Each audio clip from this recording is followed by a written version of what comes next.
Eh ben, bienvenue à tous à l'Académie du Climat. Alors, je vais me répéter peut-être pour certains qui étaient là à la conférence précédente, mais en tous les cas, nous sommes heureux de vous accueillir pour la Journée internationale des forêts et à l'Académie du Climat pour la 4e année consécutive.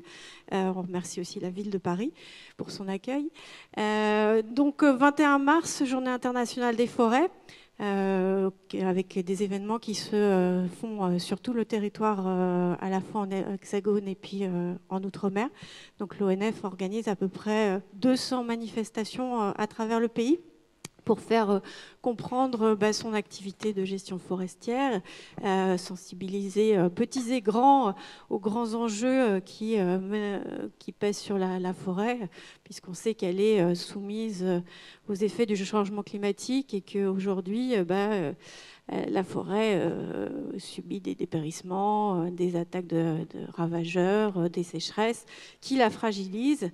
Mais cet écosystème, il est essentiel pour nous, pour la Terre en général, hein, puisque on dit que c'est le 2e puits de carbone après les océans. Donc voilà, il s'agit aujourd'hui de voir comment on peut agir pour la forêt, pour le climat, dans ce contexte climatique incertain. Sachant que l'ONF, pour rappel, c'est l'Office national des forêts qui gère 25% des forêts françaises, donc ce sont les forêts publiques, le reste étant géré par des propriétaires privés. Voilà. Et la forêt représente 30% du territoire français. Voilà, donc sans plus attendre, je vais laisser la parole à Vincent Hédin qui va animer cette table ronde autour de comment agir pour la forêt et le climat. Vincent, je vous laisse la parole. Merci beaucoup, merci Karine. Alors, vous avez vu, on va essayer de ne pas se cantonner ce soir aux petits gestes, mais là-bas, vous avez des merveilleux meubles en bois qui ont été faits par des jeunes du CFA de la Bonne Graine. C'est dans le 11e, en partenariat avec les jeunes de l'école Boulle. C'est déjà une petite manière de s'engager pour la forêt. On va essayer d'en avoir d'autres. On va se donner une bonne heure. À la fin, évidemment, on vous ouvrira la parole pour avoir des questions. Mais je sais que les questions seront évidemment en concurrence extrêmement déloyale avec ce qui suit, à savoir le DJ set de DJ Césaire et surtout, puisque nous sommes en France, avec l'apéro. Pour faire les présentations, à l'extrême droite, Albert Moubeker, tu es géographiquement, mais sinon on dirait extrême jardin, on dirait extrême... Ouais, t'es à mon extrême gauche, mais bon, ça c'est... Tu es docteur en neurosciences, on peut citer ton dernier livre qui s'appelle Neuromania, qui permet de distinguer le vrai du faux du cerveau, donc tu nous aideras à comprendre pourquoi est-ce qu'on a parfois des bugs cognitifs quand on essaye de s'engager. À côté de toi, il y a un influenceur forêt et forestier, Fabien Chiodi. Juste à côté de toi, la cofondatrice de l'association Le Bruit qui court et, pour employer un néologisme, artiviste, Julie Pasquet. À tes côtés, le sociologue et cofondateur de l'Institut Via Voice. Tu es un homme de collectif, Arnaud Zegerman. Et juste à mes côtés, Ophélie Damblé, là aussi influenceuse, agriculture urbaine et pépiniériste à la Cité Fertile de Pantin et cofondatrice de l'association Le Bruit qui court. C'est peut-être pour ça qu'on a rajouté... c'est déjà fait. Autrice et vidéaste, et on peut aller sur ta chaîne YouTube qui s'appelle Ta Mère Nature. Sans note, voilà, tout va mieux. Voilà. Et c'est pour ça qu'on a rajouté un hashtag, c'est qu'on peut s'engager, essayer de viraliser pour emmener d'autres personnes dans l'aventure. Peut-être pour commencer, je vais me tourner vers le sociologue. Lourde tâche d'ouvrir cette table ronde, Arnaud. Et en fait, on a l'impression que de plus en plus on parle beaucoup de société polarisée, avec des gens qui tournent en boucle sur l'environnement, qui sont devenus des experts des boucles de rétroaction, qui savent le nombre de ppm par année, etc., qui peuvent calculer leur empreinte carbone, qui peuvent répondre au quiz du monde sur qu'est-ce qui dépense le plus de CO2 entre se servir de son sèche-linge, arrêter de manger de la viande ou faire un aller-retour Paris-New York. Et ce qu'il faudrait ne pas faire, mais en fait, ça ne représente pas l'ensemble du peuple de France. L'ensemble du peuple de France, lui, il n'est pas encore complètement acculturé aux enjeux climatiques. Est-ce qu'on peut, en deux, trois données, essayer de dire pourquoi et à quel point on est dans le brouillard, en fait? Bonsoir à toutes et à tous. Alors effectivement, on est dans le brouillard parce que le problème, c'est qu'on a tendance à croire que la société française ressemble à l'Assemblée nationale. C'est-à-dire qu'elle serait polarisée comme l'Assemblée nationale. En réalité, la société française, il ne faut pas oublier que déjà, il y a à peu près un quart des Français qui ne votent pas. Déjà. Et qu'ensuite, effectivement, lorsqu'on interroge les Français, non pas sur ce qu'ils pensent, parce qu'on a tendance à interroger trop vite les gens sur ce qu'ils pensent, mais sur ce qu'ils comprennent, sur ce qu'on comprend, je m'inclus dedans, finalement, on se rend compte que le niveau d'incompréhension est extrêmement fort. Pourquoi il est fort ce niveau d'incompréhension? Pas parce qu'on est complètement stupide, mais parce qu'effectivement, tous les sujets qu'on aborde sont pointus, sont techniques, et puis au final, tous, je ne vais pas dire qu'on a autre chose à faire, parce que là, on parle de sujets fondamentaux, mais on est abreuvé d'informations. Donc, effectivement, on doit recevoir beaucoup d'informations. On a du mal à faire le tri, à la fois en termes de qualité, de fiabilité de ces informations, mais aussi de la manière de se les réapproprier pour en faire quelque chose. Effectivement, tu évoquais le quiz du monde entre un Paris-New York ou d'autres paramètres pour savoir quels sont les gestes utiles. Il y a même un terme qui est extrêmement ambigu, qui est le terme de petit geste. Est-ce que ça a un sens de parler de petits gestes? Est-ce qu'il y a des grands gestes? Et est-ce qu'on en a tous conscience? Et c'est compliqué, on a déjà eu ces débats avec pas mal de personnes autour de nous. On peut se poser la question, c'est quoi un grand geste? C'est quoi un grand geste? J'en parlais avec certains de mes clients qui me disaient, c'est le choix d'une banque. Effectivement, le choix d'une banque, c'est finalement, on choisit de mettre son argent, encore plus si on en a, là où on va faire des forages inacceptables ou au contraire avec des gens qui ne le font pas. Donc si vous voulez, je vous parle de ça, peut-être que vous en avez conscience ou pas, mais il y a plein de paramètres extrêmement compliqués qu'on n'a pas forcément en tête qui font qu'effectivement on est acteur ou pas sur ces sujets. Mais encore faut-il les comprendre.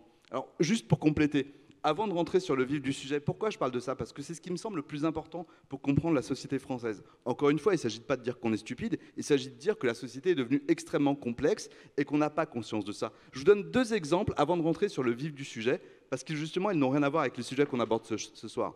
Le premier exemple, c'est qu'on a réalisé il n'y a pas très longtemps une étude sur les retraites. Et on a demandé aux Français, effectivement, avant de demander s'ils étaient pour ou contre les retraites, s'ils connaissaient les fondamentaux de notre système. On a un Français sur deux, peut-être que vous en faites partie, qui n'a pas conscience que lorsqu'on cotise pour la retraite, on ne cotise pas pour soi, on cotise pour les autres. Donc à partir de là, savoir si les Français sont pour ou contre une réforme, c'est un petit peu compliqué parce qu'on ne comprend pas les fondamentaux. Je vous donne un autre exemple, et qui est fondé aussi sur, à mon avis, des fondamentaux, puisqu'on parle de notre système de protection sociale.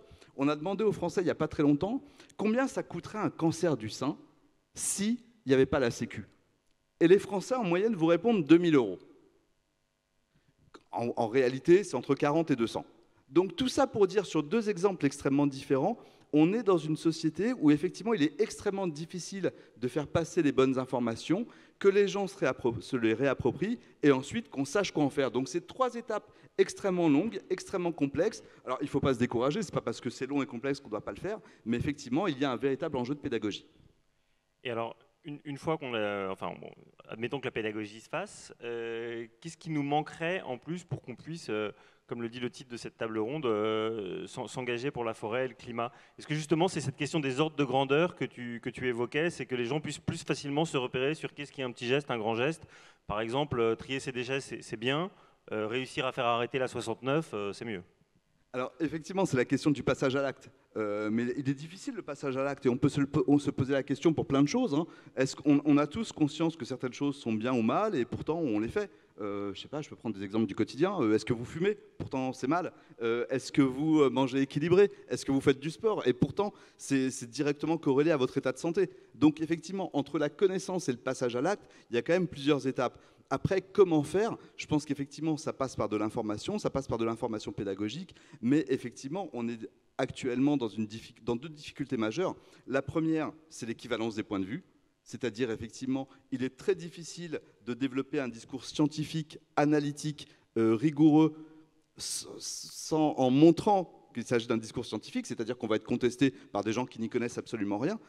Donc ça, c'est la première difficulté, l'équivalence des points de vue. La deuxième difficulté face à laquelle on est, c'est finalement tous ces discours, on va dire, qui, en faveur de l'environnement, deviennent très vite des discours politisés, avant d'être sur le diagnostic. Effectivement, avant, alors ça c'est un point de vue personnel, mais avant d'en faire des discours partisans, on pourrait d'abord effectivement essayer de partager le diagnostic. quasiment scientifiquement. Et scientifiquement, pour moi, c'est pas un gros mot. C'est juste, effectivement, redire les choses de manière neutre et non partisane. Mais c'est extrêmement compliqué, puisque aujourd'hui, la science devient parfois partisane.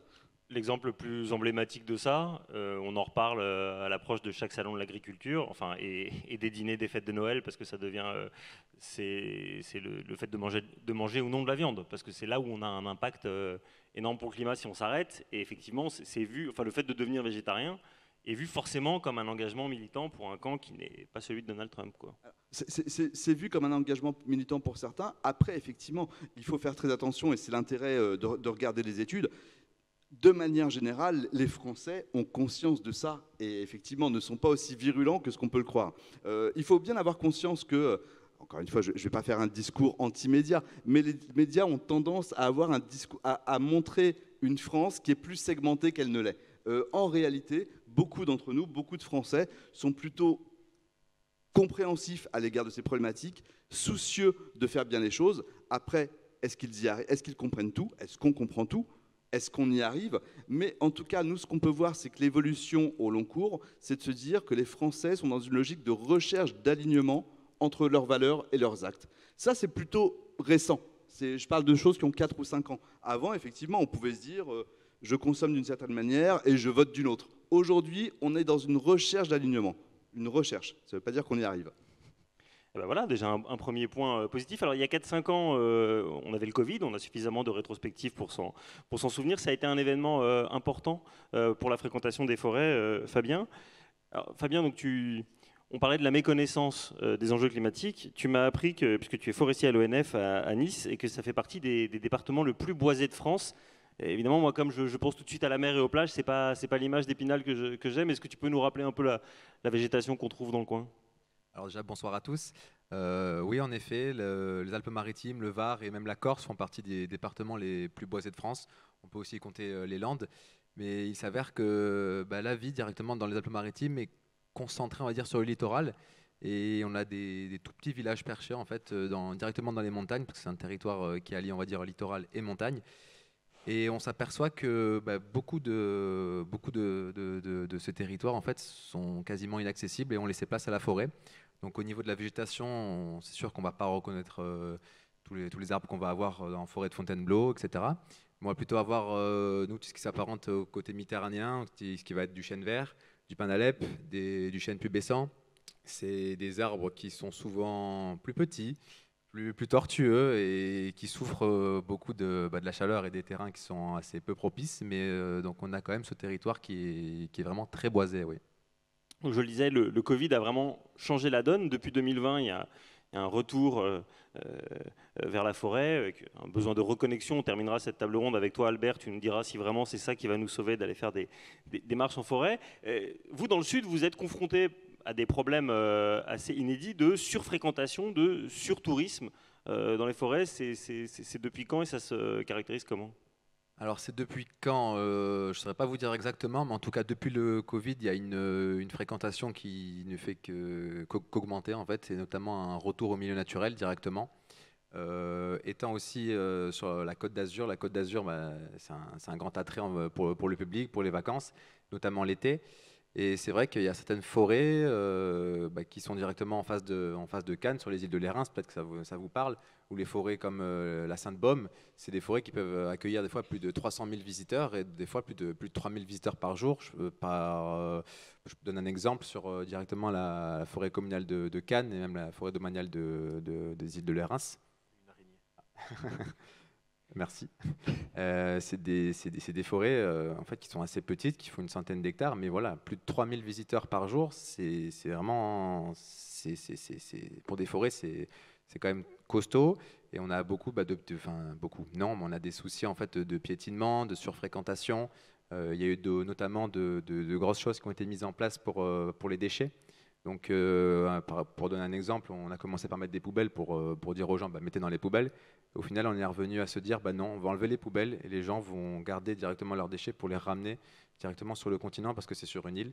Donc, c'est quelque chose qui tend, je pense, aussi à se développer, notamment l'attrait touristique.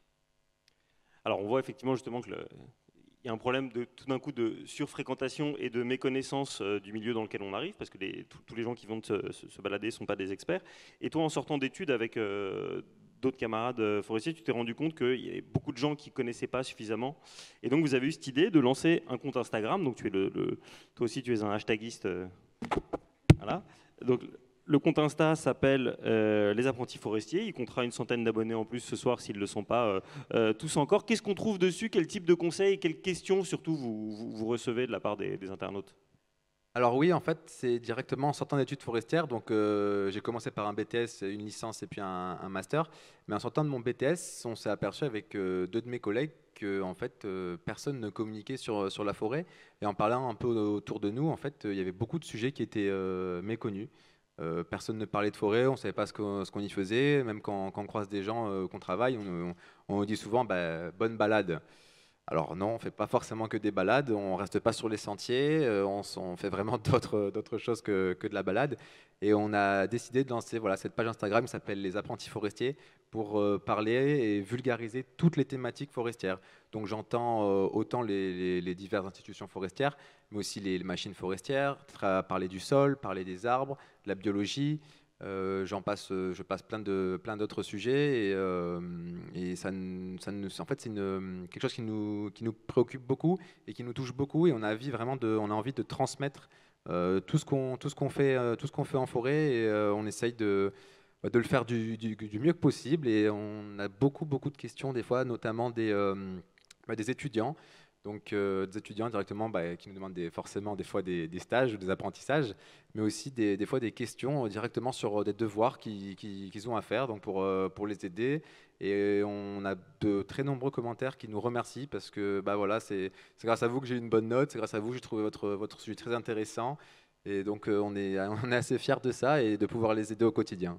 Bah, félicitations. Donc, il y a quelqu'un qui n'a pas été mis au chômage par ChatGPT pour des questions de devoirs d'élèves. C'est assez rare pour être signalé. Donc, félicitations. L'autre question, et c'était déjà posé dans la première table ronde, c'est qu'avec le dérèglement climatique, il y a de plus en plus de feux de forêt parce qu'effectivement, il fait plus chaud. Il y a des forêts monoespèces qui sont plus à risque de s'embraser. Et en plus, dans la région dans laquelle tu te situes, il y a aussi des risques sismiques, d'éboulements, de glissements de terrain. Il y a encore eu un séisme à 4, je crois, avant-hier à Nice. Donc comment est-ce que tu fais de la prévention sur ces sujets?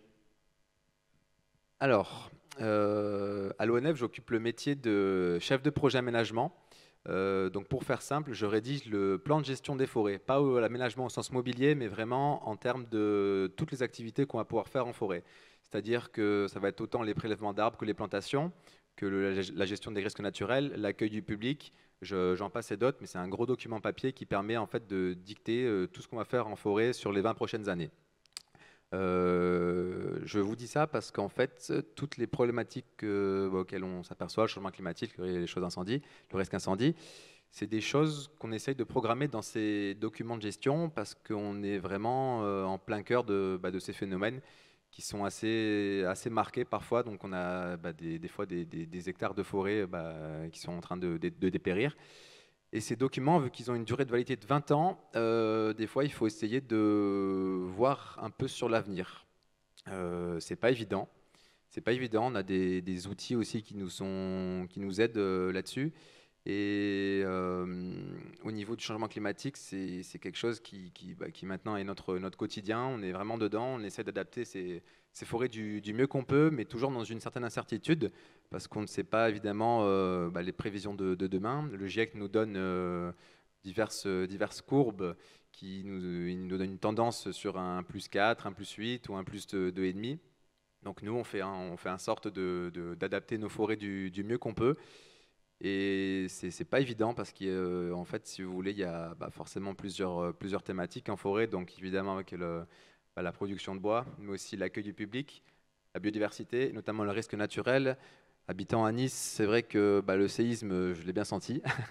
Ça fait poser des fois des questions, notamment sur tout ce qui est risque. Donc au-delà aussi du risque incendie, on a un gros pôle qui s'appelle le pôle restauration de terrain en montagne, qui est là en fait pour essayer aussi de limiter d'autres risques naturels comme les chutes de blocs, les glissements de terrain, les crues torrentielles, j'en passe. Et au niveau incendie, depuis un bon nombre d'années, l'ONF et en tout cas tout l'arc méditerranéen est confronté à ça. On a une gestion assez fine et assez méthodique avec de nombreux acteurs. Notamment, voilà, on travaille forcément avec les pompiers directement. On a des postes un peu spécifiques qui sont peut-être pas ailleurs en France. On a des responsables sur les obligations légales de débroussaillement. Nous, ONF, des fois, on est aussi mandaté pour faire des contrôles de ces obligations légales de débroussaillement qui permettent notamment de limiter la progression et le risque incendie. Il y a beaucoup de patrouilles qui se font l'été. L'été, tous les techniciens forestiers quasiment sont réquisitionnés pour faire des patrouilles, donc directement à circuler sur les pistes, faire de la prévention et contacter s'il y a un départ d'incendie. Donc il y a beaucoup de vigies qui guettent en fait la moindre fumée. Et bon voilà, écoutez, on subit forcément des incendies, ça fera sûrement qu'augmenter, mais en tout cas, nous aussi, on espère qu'on gère ça du mieux que possible pour l'avenir. Merci beaucoup pour votre vigilance, puis pour votre engagement. Alors vous, c'était des études. Ophélie, on n'est pas obligé d'être forestier pour s'engager pour le climat et de le faire depuis ses études, puisqu'on ne naît pas maraîchère, on peut le devenir après une reconversion. Aujourd'hui, donc, je le disais, tu es autrice et vidéaste, autrice de livres au titre emblématique comme Guide botanique des plantes dont tout le monde se fout. Ça, c'est mon préféré de la liste, mais il y a aussi Manifeste pratique de végétalisation urbaine, 50 actions pour changer la ville sans la quitter. Donc ça, maintenant, c'est ton quotidien, mais tout ça, c'est relativement récent dans ta vie. En fait, c'est en 2017, tu as eu une épiphanie et tu as décidé de te reconvertir dans le maraîchage. Quel a été le déclencheur ? Épiphanie, oui et non. Non. Ça a été des années un petit peu de réflexion et surtout de mal-être, en me sentant quand même un petit peu mal.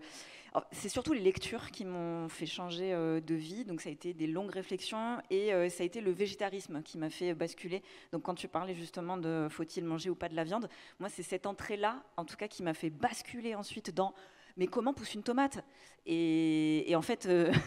En fait, je ne savais pas, alors que je suis quand même née à la campagne. Et je me dis, merde, c'est un truc qu'on n'a pas cherché spécialement à me transmettre. Je suis allée à l'école primaire comme tout le monde. J'avais plein de camarades de classe qui étaient fils et filles de paysans. Et pourtant, ce n'était pas du tout un savoir qu'on avait envie de nous transmettre. Parce que le paysan, chez moi, c'est le paysous. Donc, c'est le crotteux, c'est le benet du village. Et c'était un métier qui était complètement dévalorisé. Donc moi, en fait, mon rêve à 17 ans, c'était pas du tout de faire pousser des tomates, c'était de monter à la capitale pour faire des études dans le théâtre, le cinéma, etc. Et donc c'est bien plus tard que je me suis dit, mais merde, là c'est quand même, l'agriculture, tout ça, waouh, ça a l'air compliqué, de ce que je vois passer dans les médias, les bouquins que je lis. Va peut-être falloir aller voir comment ça fonctionne et comment moi, je peux faire quelque chose. Et c'est là où, en me formant au maraîchage, je me suis rendu compte que là où je me sentais à l'aise, c'était sur la partie transmission. Et c'est le métier que je fais aujourd'hui, les métiers, c'est que du coup, je transmets à la fois à l'écrit, sur les réseaux sociaux, et aussi dans la pépinière que j'ai installée à la Cité Fertile à Pantin. Et donc, c'est un lieu vraiment de médiation où j'accueille des scolaires, des entreprises, des assos. On met les mains dans la terre, on fait pousser des trucs, des fois ça crève, mais c'est pas grave. C'est un point d'entrée. Non, ça c'est très important parce que tu évoquais l'école avant, et c'est vrai que l'école française, elle fait sa sélection par l'échec, où on nous tétanise en nous disant que l'échec c'est catastrophique, et que toi d'ailleurs tu étais intimidé dans ta reconversion en maraîchère à l'idée de il faut que je fasse pousser les trucs, si ça marche pas, ça va être la cata, quoi. Donc il a fallu dépasser cette peur de l'échec. Oui, on pense que la main verte, c'est un truc de génétique, genre on est ou pas avec, tout ça. Bon, non, hein. Vraiment, en tant que pépiniériste aujourd'hui, je peux vous dire que j'ai encore des plantes qui crèvent toutes les semaines. Donc ça apprend pas mal l'humilité, d'ailleurs, de travailler dans le monde des plantes, parce qu'on se rend compte qu'on ne peut pas contrôler grand-chose, et faut faire avec. On tente des trucs chaque année. Et qu'est-ce que je veux dire ? Oui, il y a vraiment ce truc de... Non, je perds le fil, donc je vais te laisser reprendre. Ouais. Alors, c'était quoi la question ? La question était démystifier l'échec, mais c'est pas... Mais c'est super de démystifier l'échec, parce que ça fait partie du jeu. Et alors pour le coup, tu vois, d'avoir fait j'ai beaucoup travaillé dans la musique, et c'est notamment le punk, moi, qui m'a appris à me foutre un peu à même valoriser en fait le fait que des fois, c'est pas parfait, et en fait, c'est peut-être parfois une force. Et vous verrez souvent sur mes vidéos YouTube, je montre en fait les trucs qui foirent. Je montre que des fois je fais des choix qui sont complètement imparfaits. C'est-à-dire j'ai décidé d'arrêter les pots en plastique quand je vends mes plants. Mais en fait c'est des pots en carton et le carton, en fait c'est une matière où on utilise beaucoup d'eau pour les produire, etc. Donc on est toujours en train, quand on rentre dans un domaine où on devient expert, on se rend compte qu'on fait plein de compromis. Et l'agriculture urbaine, pour le coup, elle est soumise à énormément de contraintes et on est tout le temps en train de réfléchir à ok, comment je m'adapte, notamment, typiquement, par exemple, la pression foncière. Moi, ma pépinière, je vais devoir la déménager là, cette année. Et comment je rebondis, comment je continue quand même de dire l'agriculture urbaine, il faut la pérenniser. Il ne faut pas juste penser que mettre 3 bacs avec des bouts de persil, ça fait joli et c'est cool, et c'est ça qui végétalise la ville. Non, je parlais tout à l'heure avec toi, Julie, de toutes les campagnes de replantation d'arbres en ville. On est tous en train de vouloir des arbres en ville et c'est super cool. Le problème, c'est qu'en fait, il y a encore trop de béton et donc pas assez d'endroits pour que nos arbres ils soient heureux. Et donc, parfois, on est obligé, parce qu'il y a le budget qui a été voté, de planter des arbres qui, en fait, vont peut-être mourir dans 5 à 10 ans parce qu'on n'avait pas débétonisé suffisamment. Donc moi, je suis plutôt partisane de d'abord sanctuariser le moindre bout de terre qui reste encore, de débétoniser tout ce qu'on peut. Et là-dessus, les cours Oasis, par exemple, sont un super exemple. Toutes les cours d'école là qu'on pourrait débétoniser, c'est un bon point d'entrée. Et après, pérenniser tout ce qu'on peut.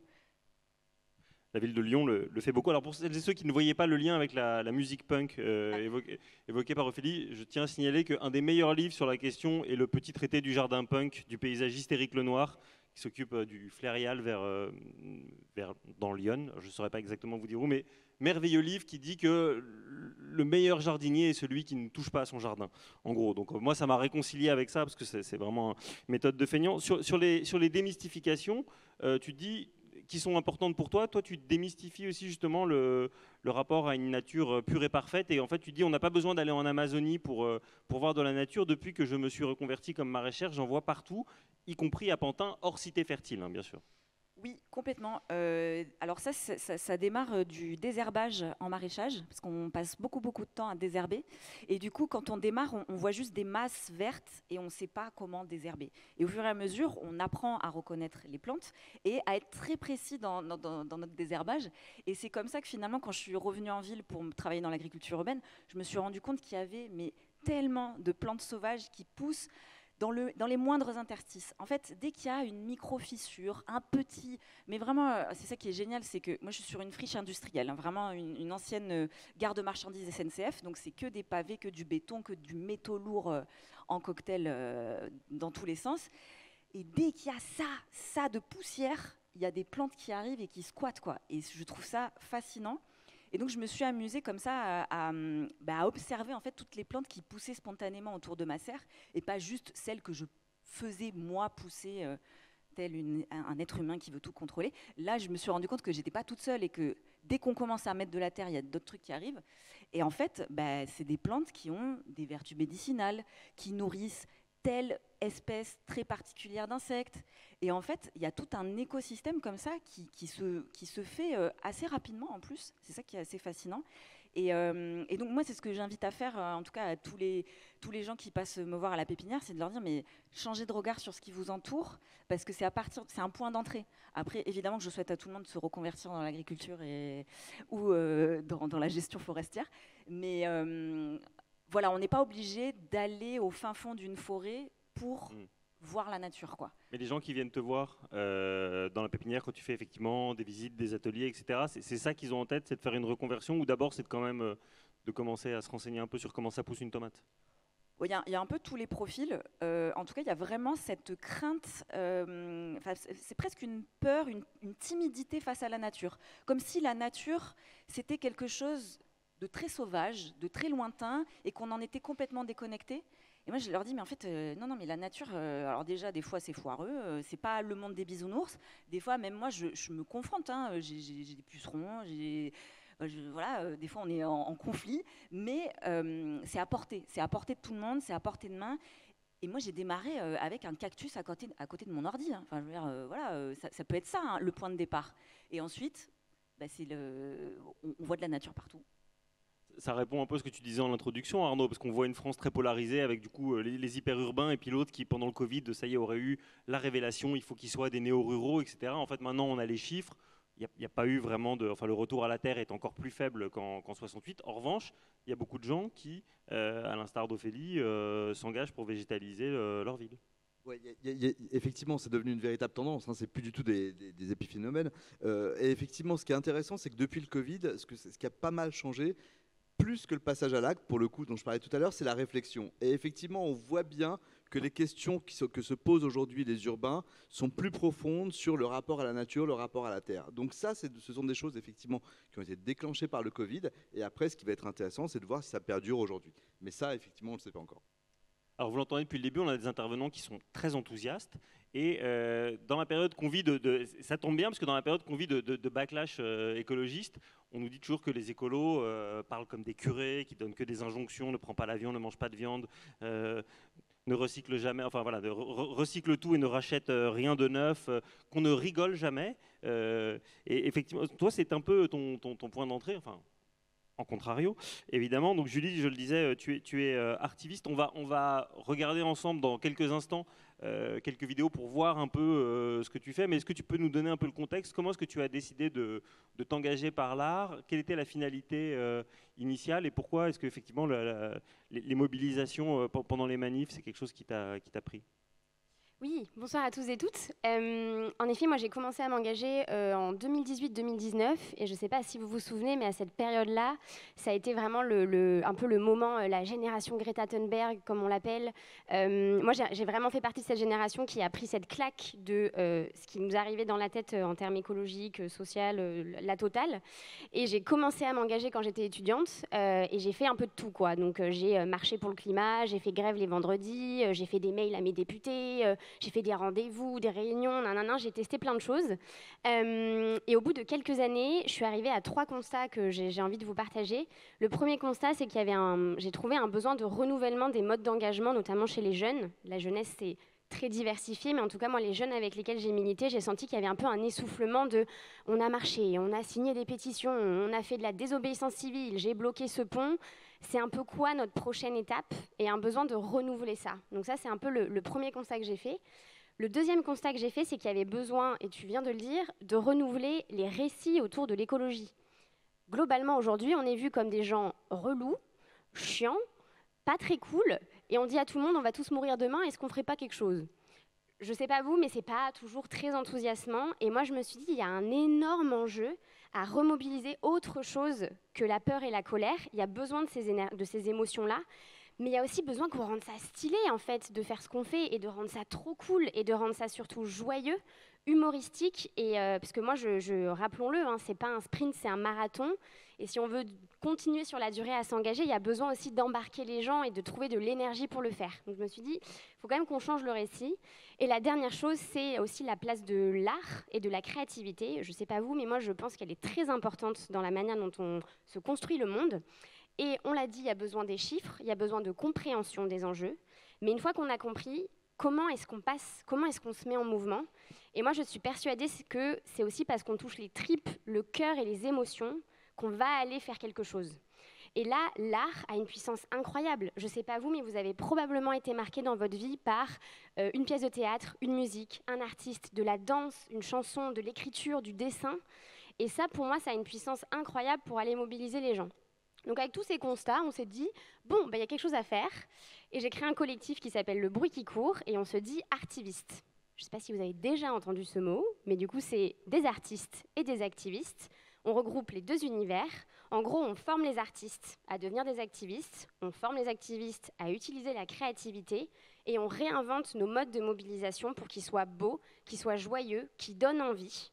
Parce que ça, c'est hyper important, et d'essayer de toucher plus de personnes que les gens déjà convaincus. C'est un peu ça le but. Alors, pour des raisons logistiques, on va se faire enchaîner les vidéos. Donc, pour celles et ceux qui n'ont pas le contexte, est-ce que tu peux juste nous dire ce qu'on va regarder? Donc, c'est 3 vidéos très courtes, mais qui représentent quoi? Parce que souvent, quand je dis artiviste, les gens ils sont là, d'accord, mais je comprends pas trop ce que tu fais.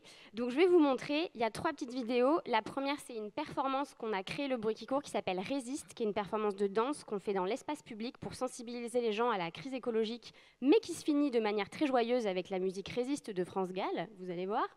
Deuxième vidéo, c'est une mobilisation qu'on a fait pour demander une taxation des super profits et des ultra riches pour avoir plein d'argent pour la transition écologique, parce que moi je pense que l'argent il est à un certain endroit, il faut aller le chercher.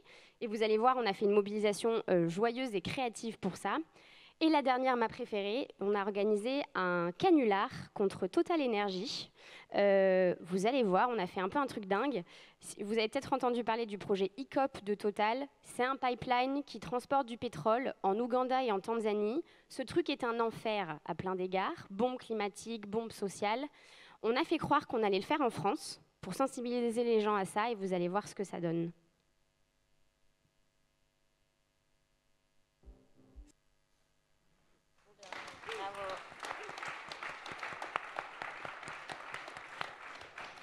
Ah, pardon pour la dernière, mais on a vraiment une assemblée de gauchistes, parce que la dernière, c'est un canular à lisière de la légalité. On peut pas, c'est difficile d'applaudir ça quand même. Plus sérieusement, évidemment. Plus sérieusement, quand tu vois, hier, l'association Greenpeace a été condamnée à 660 millions de dollars pour une procédure bâillon, justement par un promoteur d'un autre oléoduc qui a une criminalisation rampante des militants écologistes. Quand on parle des fichiers S, on parle toujours du terrorisme, mais un quart des fichiers S en France sont des militants écologistes. On a eu encore cette semaine une répression sur la liberté d'informer de la part des associations qui visent directement l'association L214 qui s'introduit dans les abattoirs pour montrer les pratiques, j'allais dire inhumaines, mais là en l'occurrence c'est pas approprié, mais les pratiques barbares, pour le dire vite. Est-ce que du coup toi, tu as jamais été entravé dans ton exercice d'artiviste? Ah si, oui, si, quand même. Être activiste à temps plein, ça fait qu'on vit des expériences qui sont pas toujours très fun. Et en fait, pour moi, il y a aussi un enjeu de compréhension quand on fait certaines de ces actions, et là notamment le canular, de travailler sur les risques qu'on encourt et de savoir aussi quels sont nos droits et qu'est-ce qu'on enfreint quand potentiellement on enfreint la loi pour certaines de nos actions. Et donc de connaître nos droits, déjà, c'est un truc très important. Mais oui, je pense que la criminalisation des militants, c'est un énorme sujet aujourd'hui. C'est quelque chose qui fait assez peur. Par contre, ce que nous, on a remarqué, c'est qu'en utilisant l'art, on arrive à twister un peu le truc, c'est-à-dire qu'on a réussi à faire des choses dans l'espace public en n'ayant pas d'autorisation, mais on arrive et on dit « mais vous savez, on est des artistes ». Ils sont « pas de problème, allez-y ». Par contre, si j'étais arrivée et que j'aurais dit « salut, je suis activiste, je veux mettre une banderole », ça ne serait pas passé. Et du coup, je me rends vraiment compte aujourd'hui, et on l'a vu, on a fait par exemple la performance qu'on vous a montrée, je l'ai fait pendant un blocage on a bloqué le ministère de la Transition écologique à Paris. Donc on était en blocage, et là on a fait la performance pour vous dire, tout s'est arrêté. C'est-à-dire qu'en gros, les gyrophares des CRS, les talkie-walkie, les sons, tout s'est arrêté et nous ont laissé faire.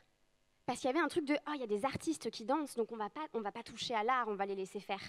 Et donc moi, je pense qu'il y a un truc assez stratégique dans lequel on joue aussi avec le bruit qui court, de comment on utilise aussi l'art et ce médium-là pour ensuite faire passer des messages. Mais on se rend compte qu'il y a encore aujourd'hui, en tout cas, une piste pour moins de répression via cet outil-là.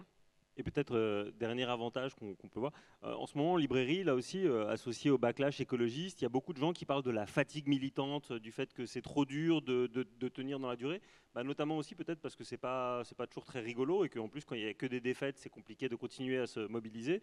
Là du coup, est-ce que ça permet de recréer un peu de peps? Oui, carrément. Nous, c'est comme vous l'avez compris avec ces vidéos, je ne sais pas vous, mais elles ont pour but quand même de donner envie et de montrer que c'est quand même très cool l'engagement. Et nous, dans l'ADN du bruit qui court, vraiment le cœur de notre ADN, c'est la joie. Et d'utiliser cette joie comme un moyen de continuer à s'engager. C'est pas une joie en mode bisounours, on n'est pas conscient et consciente des enjeux, on sait que c'est la merde. Par contre, on utilise cette joie comme un moteur pour faire des choses. Et deuxième chose, un de nos piliers aussi, c'est la question du soin et de comment est-ce qu'on prend soin de nous. Et pour moi, typiquement, la première cible du bruit qui court et de notre collectif, parce qu'aujourd'hui, on a à peu près 500 bénévoles partout en France, c'est ces bénévoles eux-mêmes. c'est comment est-ce qu'on fait du bien aux gens qui s'engagent et qui viennent être créatifs avec nous et changer leur mode d'engagement. Comment est-ce qu'on leur fait du bien pour qu'ils continuent dans la durée. Donc vraiment, pour moi, le cœur aussi de ce qu'on fait, c'est créer un espace de soins, de régénération, de kiff et de joie, parce que sans ça, en fait, moi, j'y arriverais pas, quoi, par exemple. Merci beaucoup pour ce que tu fais. Et on va clôturer ce premier tour de table avec quelqu'un qui a froncé les sourcils pendant 1 heure, donc qui n'est pas dans la joie, Albert Moubeker. Voilà. C'est juste histoire que tu sois... Voilà, donc quand tu passes sur les plateaux télé, à chaque fois, la question rituelle, c'est qu'est-ce qui se passe dans notre cerveau? Pourquoi est-ce que nous restons inconscients face au dérèglement climatique et que nous sommes dans une logique de don't look up? Donc je vais essayer de ne pas te la poser comme ça, mais avant de te demander effectivement est-ce que c'est une bonne idée d'aller faire des câlins aux arbres, là on entend qu'il y a énormément d'individus qui sont extrêmement mobilisés. Est-ce que tu peux, pour celles et ceux qui ne sont pas acculturés à l'exemple de la cigarette, nous expliquer que dans l'histoire des changements sociétaux, ça n'est pas forcément la force de l'individu qui a réussi à faire basculer un comportement nocif? Oui, absolument. Bonsoir à tous et à toutes. En fait, il y a plusieurs suppositions sur comment on fonctionne qui sont intuitives, mais qui ne sont pas vraies. Par exemple, sur le climat, on a dépensé des milliards pour faire de l'information. Et aujourd'hui, on est face à un modèle qu'on appelle le modèle du déficit informationnel, où on réalise que savoir, ça ne suffit pas du tout pour agir. Et la clope est vraiment un super exemple. Tous les fumeurs savent que fumer est mal, mais ça ne les empêche pas de fumer. Et surtout, ça n'a pas empêché de mettre en place toute une batterie de choses qui faisaient la promotion de la clope chez tout le monde. En fait, les initiatives individuelles servent juste à envoyer un signal social pour la systématisation. Mais croire que c'est par la pédagogie qu'on va résoudre les problèmes, c'est comme jeter de l'argent au feu. Et aujourd'hui, on le sait, il y a des tonnes d'exemples. C'est un peu, en fait, la pédagogie, c'est un peu comme si imaginez qu'on n'a pas de loi qui interdit de boire et conduire, et on dit on va faire de la sensibilisation. On va juste dire, c'est pas bien de prendre 3 shots de vodka et de prendre votre bagnole. Et si vous le faites, on va vous sensibiliser mieux. On fait jamais ça. C'est con, ouais, c'est con, mais c'est comme ça. C'est un peu comme ça qu'on fait. On dit, il faut pas polluer, mais bon, si vous polluez, on va vous faire de la pédagogie et espérer que vous allez arrêter un jour. C'est une sorte de surresponsabilisation de l'individu qui invisibilise tous les déterminants, qui jouent un rôle beaucoup plus grand dans notre passage à l'action. Il y a un concept central en sciences cognitives qu'on appelle le trou intention-action. En anglais, ça s'appelle le intention-action gap. En gros, c'est le trou qu'il y a entre le moment où je dis je veux faire quelque chose et le moment où je passe à l'action. Et ce trou intention-action est très rarement bridgé, fermé par la connaissance, ou par la volonté, ou par la bonne foi. C'est souvent ce qu'on appelle des conditions facilitantes qui vont jouer un rôle. Quel est l'agencement de l'environnement? En fait, souvent, j'entends des gens dire la lutte contre le réchauffement climatique, c'est comme le mythe de Sisyphe. Il y a une sorte de rocher, on est en train de pousser le rocher au-dessus de la montagne, et puis il reroule, et puis il faut qu'on remonte. En fait, c'est pas vrai. Il y a un rocher, on est en train de le pousser, et il y a des gens de l'autre côté du rocher qui sont en train de le pousser vers le bas en permanence. Et tant qu'on ne parle pas de ces gens qui sont de l'autre côté du rocher, qu'on parle comme si c'est de la clope, où on veut juste lutter pour apprendre, et une fois qu'on sait tous, on va agir, en fait, on se met un peu les doigts dans l'œil. Il y a des enjeux économiques, d'argent, d'information, et surtout de confiance. Tout à l'heure, tu étais en train de mentionner le fait que beaucoup de Français ne savent pas quelque chose, etc. Et c'est tout à fait vrai. Mais quand on regarde ce qu'on appelle le raisonnement critique, c'est impossible que tout le monde soit bien informé sur les retraites, sur la 69, c'est la 69 ou oui, c'est ça. La 69, sur les forêts, etc. C'est juste pas possible. On est des animaux sociaux et la manière dont on résolvait ces problèmes, c'est à travers la confiance. En gros, tu t'y connais en sociologie, tu t'y connais en activisme, tu t'y connais en guide forestier, tu t'y connais en maraîchage, tu t'y connais en plein de choses, j'arrive même plus à savoir. Tu connais tellement de choses que j'arrive pas vraiment à cerner. Non.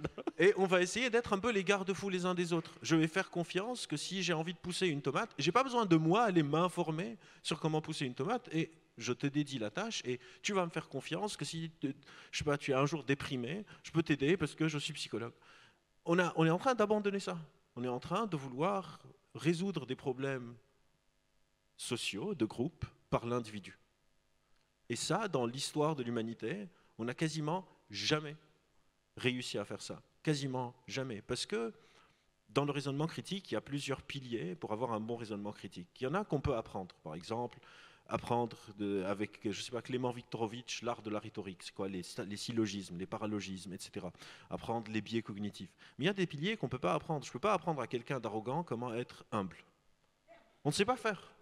J'aimerais bien savoir, mais on ne sait pas faire. Et surtout, il y a le quatrième pilier qui est une bonne connaissance épistémique d'un sujet, ce dont tu étais en train de parler, c'est de maîtriser un sujet. Et on n'a pas le temps de tous maîtriser tout.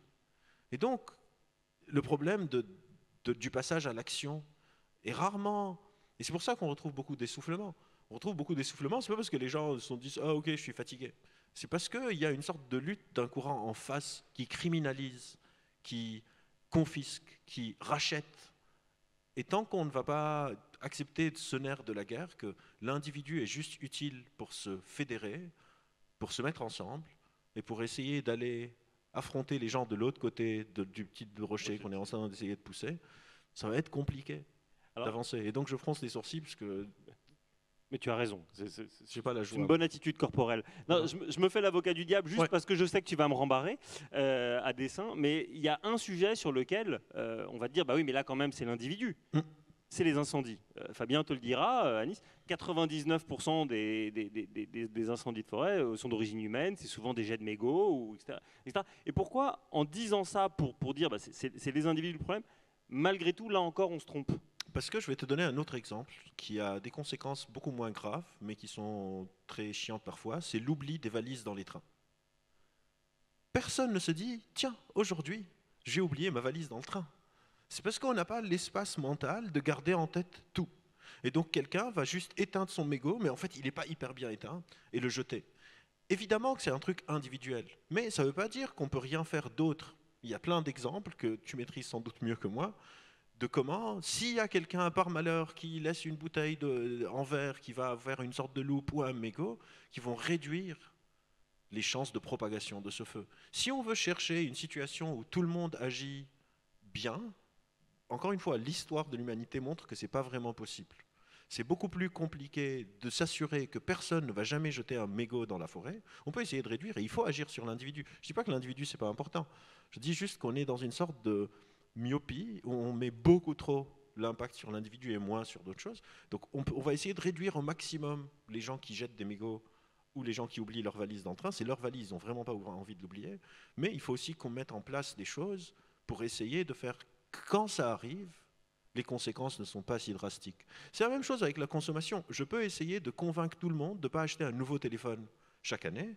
Les, je sais pas, 3 milliards, 4 milliards de gens qui changent de téléphone assez souvent, ou je peux dire à Tim Cook, le PDG de Apple, écoute Timmy, tu vas produire un iPhone chaque 3 ans et tu vas faire des iPhones qui marchent un peu plus longtemps, et sinon on ne va pas être potes. Et agir sur un individu qui peut percoler sur tout un système, c'est infiniment plus simple, théoriquement, mais il y a l'argent et tout le reste, que essayer d'agir sur 3 milliards de gens et les persuader de ne pas changer de téléphone.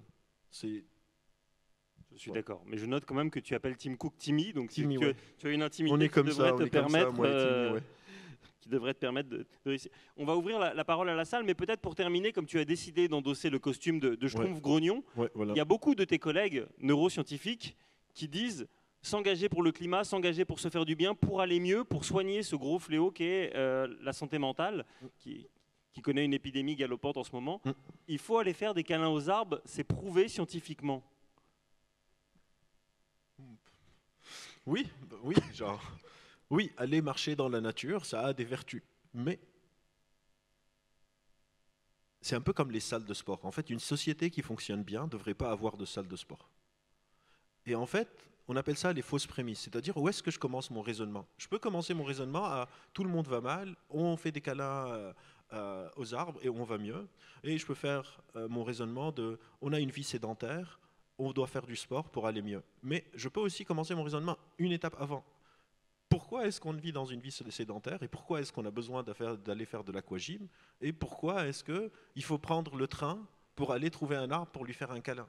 Si on revégétalise les villes, si la cour de récré de ma fille n'est pas bétonnée, si, etc., bah, j'aurais plus besoin parce que les gens iraient mieux. Et l'idée, c'est d'avoir cette vision un peu plus globale, de questionner l'origine, au lieu de tout le temps penser à chercher quoi faire. Donc oui, absolument aller faire aller faire une promenade en forêt, c'est bien, mais c'est pas ça qui va résoudre l'épidémie de burn-out. Ce qui va résoudre l'épidémie de burn-out, c'est quand on va bosser moins, quand on va avoir moins de charges attentionnelles, etc. C'est un peu... C'est vraiment une sorte de truc à l'envers. C'est un peu quand on dit les gens, la méditation et tout ça, c'est un peu dans le même concept de bien-être. La dernière fois, j'ai eu une personne qui est venue me voir en consultation et qui me dit, je suis allé en voyage de méditation dans un ashram en Inde, et si tu voyais Albert, les gens là-bas sont tellement sereins, etc. Et je lui ai dit, bah, évidemment qu'ils sont sereins, mais ramène-moi un de ces moines bouddhistes grands méditants, qu'il bosse au Franprix sous chez moi, au SMIC, et qu'il habite dans un 20 mètres carrés, on va attendre 6 mois, et il va prendre rendez-vous chez moi. Et c'est un peu le même truc avec les arbres et la sylvothérapie. Ça s'appelle la sylvothérapie, ça a aussi un nom japonais, parce qu'il faut tout le temps des noms un peu plus exotiques pour donner envie. Évidemment que c'est bien, évidemment qu'il faut le faire, mais c'est encore mieux si on ne le fait pas parce qu'on est tellement déprimé que si je ne vais pas enlacer un arbre, je pleure toute la nuit. Et si on le fait juste parce que c'est cool, sans une vertu thérapeutique, parce qu'on est tellement dans une impasse qu'on ne sait plus trop quoi faire.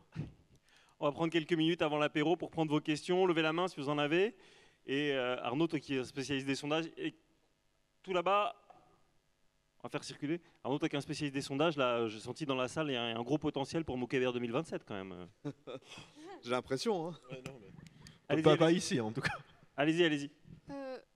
Vous m'entendez? Oui, ok. Donc j'avais une question.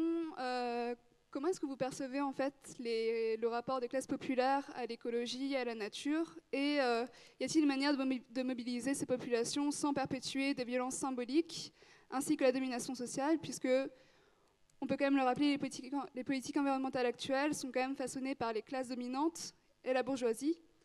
Elles imposent des politiques qui ne prennent pas en compte le social et face quand même à des populations qui, elles, sont le plus impactées par le dérèglement climatique. Donc, comment les intégrer, comment les mobiliser? Quelle est votre perception de leur rapport à la nature? C'est une question sociologue-sondeur. Là. Après, on peut avoir une incarnation avec Ophélie, mais... Je peux répondre qu'à une partie de la question. Par rapport aux catégories populaires, il y a l'idée fausse qui circule, qui est que l'écologie serait surtout une préoccupation de la jeunesse. En réalité, lorsque vous faites une photo de la population, vous vous rendez compte que les préoccupations écologiques, je dis écologiques pour dire vite, que les préoccupations écologiques sont surtout des préoccupations de CSP+. Si vous faites la photographie de l'opinion. Pourquoi? Pour plein de raisons, on peut l'expliquer de plein de manières. Donc aujourd'hui, la difficulté face à laquelle on est, c'est de se dire comment on va réussir à faire en sorte que l'ensemble de la population soit sensibilisé à ces contraintes et surtout puisse aligner ses pratiques avec ces contraintes. Parce que finalement, ce dont on s'aperçoit, c'est qu'effectivement, lorsque vous vivez dans une région dans laquelle il n'y a pas de transport en commun, lorsque vous vivez dans une région dans laquelle vous devez faire 30 bornes tous les jours, que effectivement vous n'avez pas des moyens financiers énormes, finalement vous finissez par vous déplacer avec votre vieux diesel. Et vous allez vous sentir montré du doigt. Et aujourd'hui, il y a des partis politiques qui cherchent effectivement à récupérer ces personnes-là en leur disant, vous voyez, on vous montre du doigt, c'est ce que tu disais tout à l'heure Vincent, c'est effectivement, certains partis vont parler d'écologie punitive et toute cette rhétorique qui existe depuis longtemps, alors que finalement, on parle à des gens qui sont des catégories populaires, qui ont des difficultés financières, des difficultés de déplacement et qui n'ont pas d'alternative. Donc effectivement, on va avoir du mal aujourd'hui à les sensibiliser aux enjeux climatiques et surtout à faire en sorte que leur pratique soit alignée avec leur perception. Donc ça, c'est une vraie difficulté. La principale difficulté d'un point de vue sociologique par rapport à l'évolution des mentalités, c'est la thématique sociale. C'est effectivement, on touche avant tout des CSP+. Et lorsque je dis qu'on touche avant tout des CSP+, c'est en termes de sensibilisation, de connaissance et de compréhension. Excusez-moi, les catégories les plus favorisées. Tu voulais compléter, Ophélie? Pour le coup, je suis installée dans le 93, dans une zone où il y a tout type de population, mais je reçois beaucoup de jeunes en décrochage scolaire qui viennent en atelier pour découvrir le potager. Et c'est intéressant, en tout cas, de travailler. Moi, je sais que j'ai travaillé sur ma posture avec eux, c'est-à-dire que je me pose jamais en sachante et je pars d'abord par exemple de la bouffe en leur disant mais qu'est-ce que vous aimez manger, et on décortique un petit peu tous les ingrédients qu'il y a, et ensuite on se pose la question de comment ça pousse, et déjà de partir de leurs envies, de qu'est-ce qui les fait kiffer en fait, c'est pas mal. Et j'évite, moi, de tout le temps parler d'écologie, de permaculture. Il y a vraiment des choix de mots aussi pour ne pas avoir une posture ascendante de donneuse de leçons de ce que je vous montre là, ça va sauver la planète. Non, pas du tout. On est vraiment sur des discussions liées à des souvenirs d'enfance, à des connaissances aussi qu'ont leurs familles. Parce qu'en fait, il y a beaucoup de parents qu'on fait se sentir aussi assez peu connaisseurs, alors qu'en réalité, moi je vois bien que c'est des gamins qui ont des jardins, c'est des savoir-faire en fait qu'ils ont déjà, et juste qu'on n'apprend pas à valoriser. Et donc moi je suis beaucoup dans ces discussions-là avec eux, quoi. C'est ah ouais, mais qu'est-ce que tu fais avec ton grand-père quand tu rentres en Algérie l'été? Ah ouais, vous cultivez ça, ça, ça. Et en fait, je leur demande vachement des variétés, par exemple de légumes que moi je connais pas. Et donc c'est un travail de posture qui n'est pas évident, mais qui doit être fait. Et j'en parlais avec la Cité de l'Agriculture de Marseille aussi, où eux, ils installent parfois des fermes urbaines dans des zones où en fait on ne veut pas d'eux parce qu'on a peur de la gentrification, ce que je comprends complètement. Et par exemple, ils ont arrêté de communiquer sur leurs ateliers sur Instagram, en disant nous en fait on veut toucher vraiment les populations du coin. Maintenant notre com, c'est du porte-à-porte, c'est d'aller chercher les mamies et de vraiment discuter en direct avec elles, parce qu'on en avait marre d'avoir des trentenaires blancs qui venaient d'autres quartiers beaucoup plus aisés, et on n'arrivait pas à toucher ces populations. Mais c'est parce qu'à partir du moment où tu parles de permaculture, tout de suite tu t'adresses à un public très précis.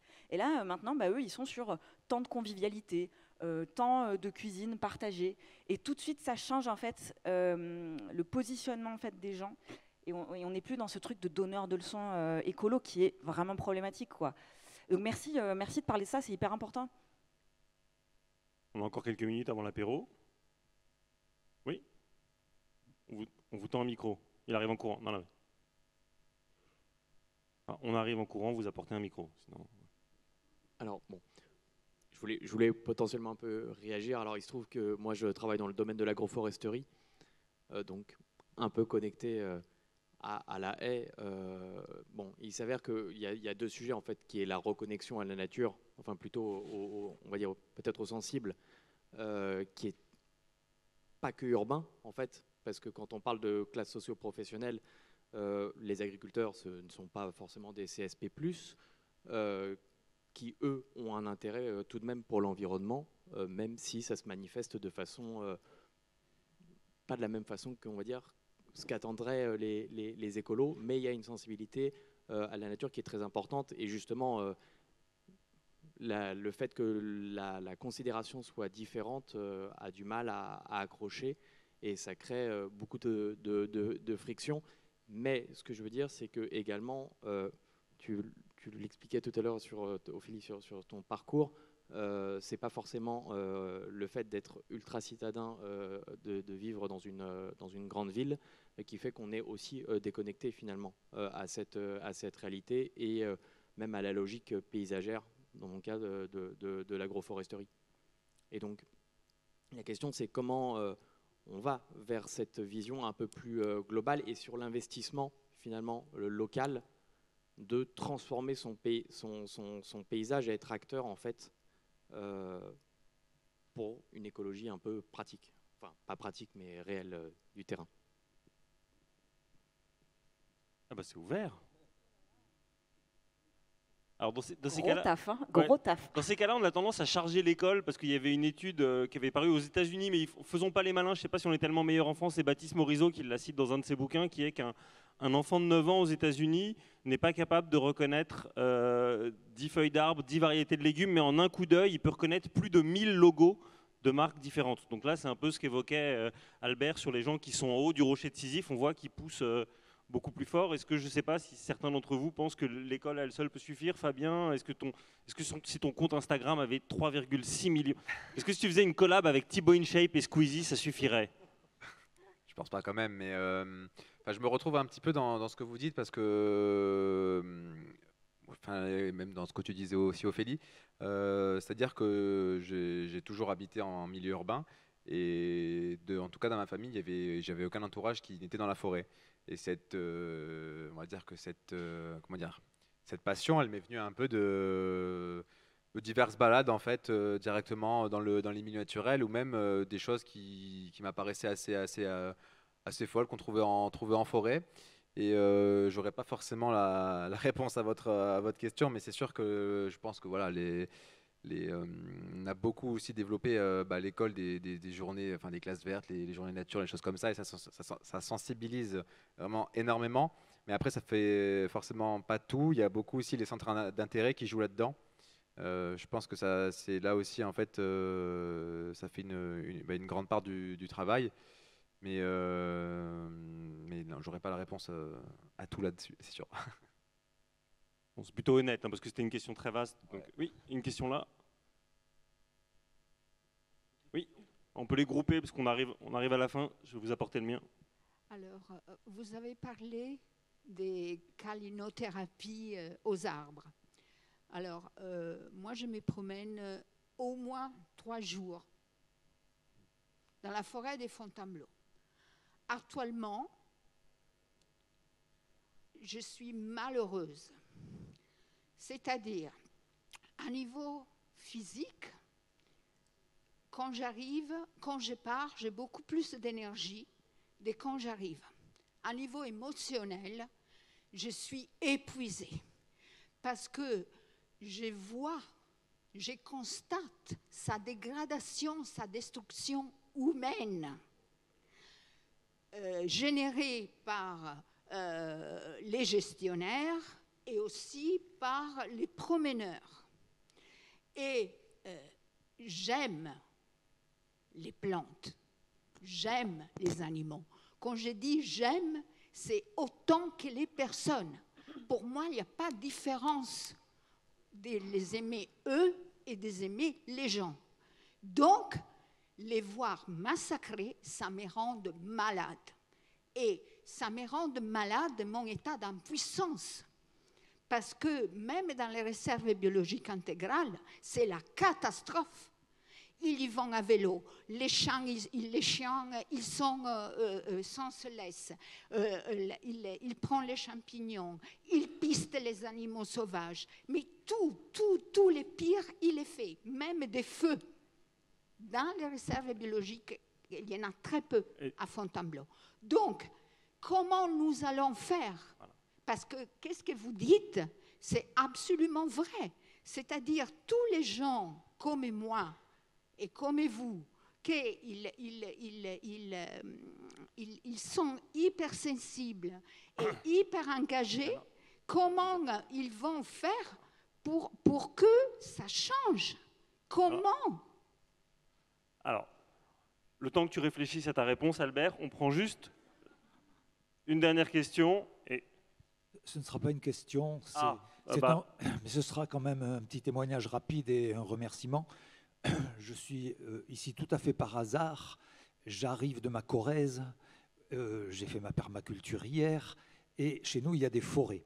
Il y a beaucoup de forêts, mais il y a un sentiment d'ambivalence et d'impuissance, pour rejoindre ce que disait Madame, puisque la propriété privée fait que la plupart des forêts sont livrées à ce que le propriétaire peut en faire, et évidemment la notion de profit s'empare pratiquement des solutions, de toutes les solutions. Si bien que notre Corrèze est actuellement petit à petit se désertifie.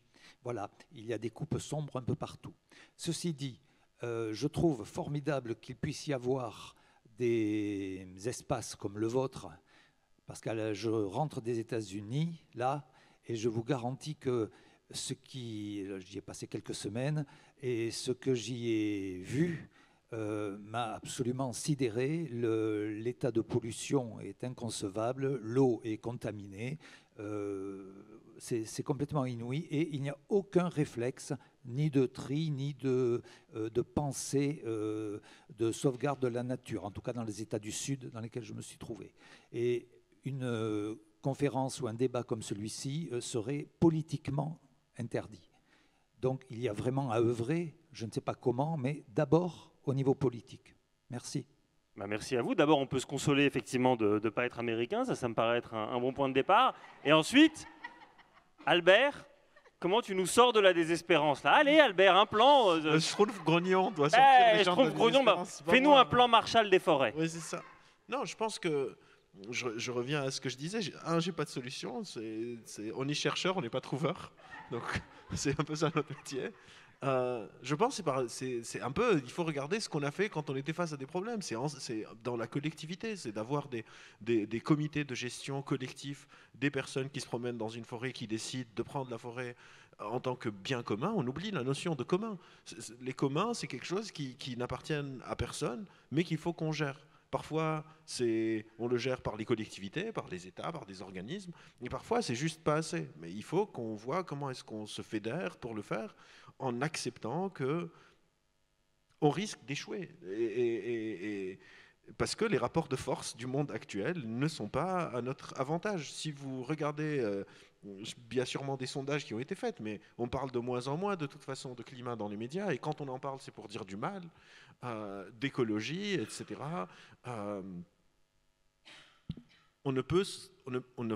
Je ne sais pas qu'est-ce qu'il faut faire, je sais qu'est-ce qu'on ne peut pas faire. On ne peut pas s'en sortir avec juste des initiatives individuelles. Ça va causer soit de la solastalgie, donc la solastalgie c'est une sorte de trouble de l'humeur sur la perte des lieux naturels. C'est un peu plus proche de la dépression, on va dire. Quand je réalise que j'ai perdu quelque chose qui était important pour moi à cause du réchauffement climatique, soit on va tous être dans l'éco-anxiété, le mot est mal choisi, mais on ne va pas refaire l'étymologie du mot maintenant, on est très inquiet pour le futur, on est un peu paralysé. Et en général, comment est-ce qu'on fait? On se met ensemble, soit on fait des trucs cool, soit on fait des trucs moins cool, on se retrouve fiché S, mais au moins on sera fiché S tous ensemble. Peut-être juste pour finir sur une petite note un peu positive, entre guillemets, des fois je me retrouve aussi dans ce que vous dites. Hein. Des fois, nous aussi, en tant que forestiers, on est impuissants face à des choses qui nous dépassent. Hein. Je pense notamment au changement climatique, parce que vous disiez que la forêt est forcément dégradée par les promeneurs, mais aussi du coup par les gestionnaires. Je suis forcément gestionnaire, donc je me mets quand même dans le bon côté, on va dire. Mais il y a aussi le changement climatique qui nous impacte vraiment énormément. Et il y a des choses que nous, on ne peut même pas anticiper ou qu'on ne voit pas. Et quand on se retrouve face à ça, des fois, voilà, la solution, il n'y a pas de solution. Mais en tout cas, c'est la vérité. Mais en France, pour le coup, la forêt, elle est vraiment extrêmement bien gérée. Depuis plus de 200 ans, on n'a jamais été boisé comme à l'époque. Et c'est quelque chose qui... la France est vraiment reconnue pour sa gestion forestière et notamment aussi des milieux. Donc, je n'ai pas forcément de réponse toute faite à vous donner pour tous les problèmes que vous citez. Mais voilà, il faut savoir que la forêt en France, elle est bien implantée. On la gère comme il faut. Il y a forcément une distinction privée-publique qui peut des fois porter à confusion ou même de gestion. Mais dans les deux cas, il y a des normes, il y a un code forestier qui existe. C'est pas pour rien, on ne fait pas ce qu'on veut en forêt, notamment aussi même pour les gestionnaires. Donc on fait du mieux qu'on peut avec ce qu'on nous donne et forcément tous les aléas un peu à droite à gauche. Surtout à droite. J'imagine qu'on fera pas mieux. Je vais vous demander de remercier très chaleureusement les 5 intervenants et intervenantes évidemment. Albert avait dit qu'il fallait faire un truc cool et vous allez voir la magie qui vous attend derrière le paravent. On va pouvoir faire un truc très cool tous ensemble, boire l'apéro. Voilà. Et à défaut de sauver le climat, c'est déjà éminemment sympathique. Voilà.